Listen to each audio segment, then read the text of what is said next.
je vous l'annonce déjà, les 27 et 28 mai 2025, eh bien, la 8e édition des Journées africaines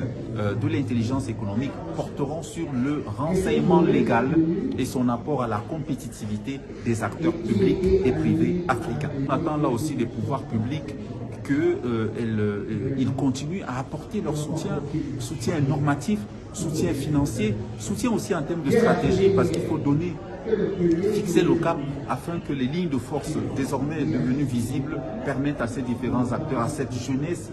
fortement productive de s'y engager. Nous pensons que nous avons réussi, comme je vous le disais à l'entame de cet entretien, à attirer et à retenir l'attention de la puissance publique.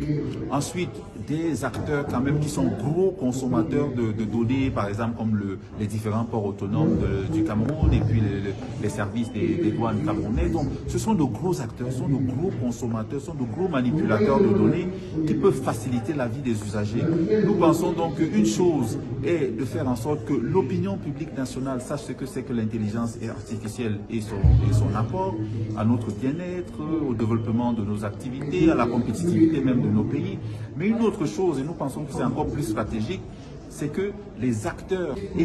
s'approprient la dynamique et facilitent la vie des usagers au quotidien, montrant ainsi concrètement, au-delà de la parole, comment est-ce que l'intelligence artificielle facilite la vie des gens de façon durable, accroît la lutte contre la pauvreté, le développement de notre pays, mais prend aussi en considération les dangers qui guettent